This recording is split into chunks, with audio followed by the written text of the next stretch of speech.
The ending for My Hero may be one of the worst endings I've ever seen for any show ever. Horikoshi really fumbled with this, and I honestly ruined the series for me. And honestly, the series went from like a 9 out of 10, 10 out of 10 for me, to basically a 5 or a 4. It ruined the series completely for me. And it was one of my first ones where that really got me into like this whole like scene of like anime and stuff like that. And it fumbled badly, is what I would say if I didn't read the story. So let's talk about it. I first want to get out of the way is that I think the ending, it was okay. Now, I think if there is not a sequel, which is what the August 5th announcement is about, if there's not a sequel, if there's not a movie, if there's not something else like a part 2, then I think this ending was lackluster for a couple of reasons, which I'll talk about. But I hope that the August 5th thing is a sequel movie or something like that, because this honestly really felt like a part 1 to a part 2.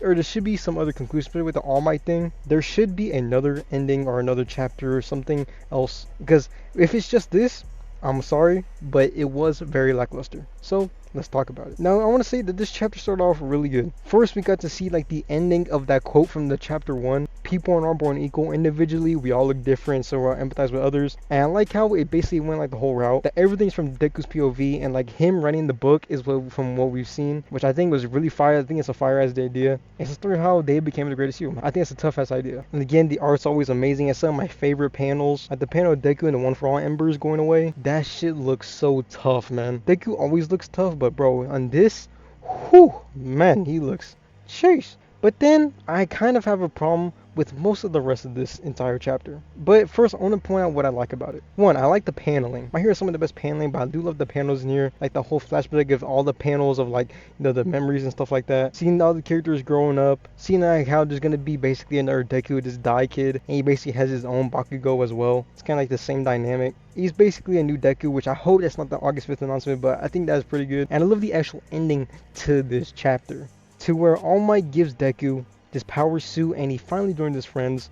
But that is my main gripe about this. Like that last panel of all of them was chapter 430 My Hero Academia. That shit looks so tough. Deku, my boy, is dripped out from the fucking toes to the tip top. Uraraka's looking sheesh. My boy Deku eating nice. Todoroki looks fire. Bakugo looks gas. Lita gas. They all look tough as hell. But what I have a huge problem with is the ending felt really rushed. And what I mean by that is that there's still a lot of things just up in the air which could have been wrapped up. Now, one of the main things I've seen is about Deku's dad. People want to see Deku's dad.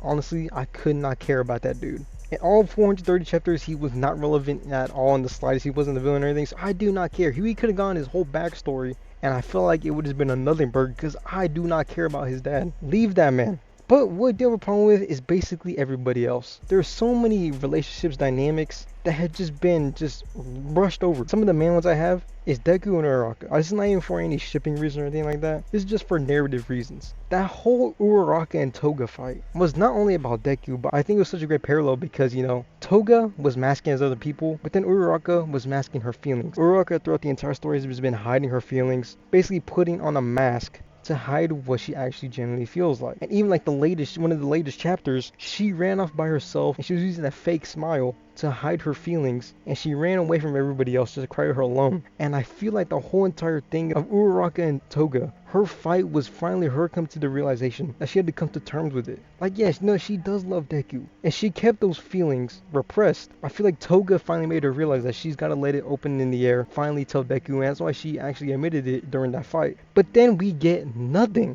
You're telling me after 8 years, nothing? Come on, man. That doesn't make any sense at all. There was such a great build-up from that fight, and basically their whole relationship to a confession, and we don't get one in this chapter. Again, it's not even for shipping, it's just for narrative reasons. Her entire fight was basically useless then, and I feel like it switched up a lot of her character and what that fight should have done. Another one is Deku and Bakugo.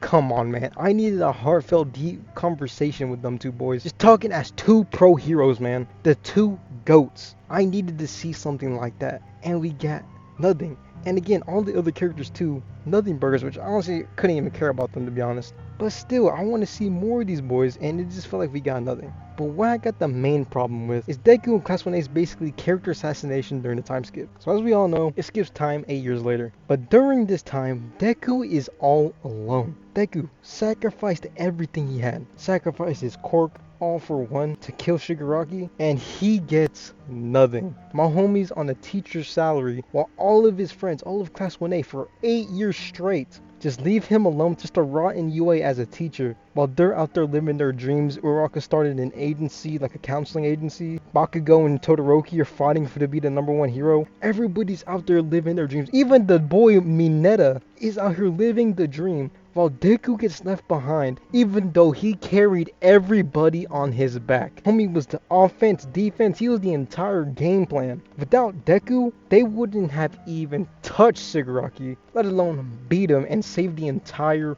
world. And he gets nothing. He doesn't have any fame. He doesn't even have money like that. He is literally, and people throw him up there with Bakugo and Shoto. No, he should be in a class of his own. The people should know Deku's name as the greatest hero ever. But no, he gets tossed in with them boys, and he did all of that for nothing. I don't even think he has a statue. And it's so sad to see my boy Deku. He's talking about, oh, Mount Lady and Kamui Woods, which is a couple. Gonna go toe to toe with Togota, Monoma, Hinaki-kun. Why did I say that? That's cringe, but you know, you feel me? And Deku feels lonely. He was left behind by everybody for 8 years. When he's the one that put it all on the line. When he's the one that did the most. When he was the one, the main character that did everything for them boys. And he gets nothing. And he literally made him peak in high school, which isn't a bad thing. I feel like many people's interpretation of peak in high school is just far off. It's okay to reminisce and like be like, that was a good time in my life. But literally says, I feel nostalgic about my school days. I come here. But Deku is lonely, fucking depressed because he put everything on the line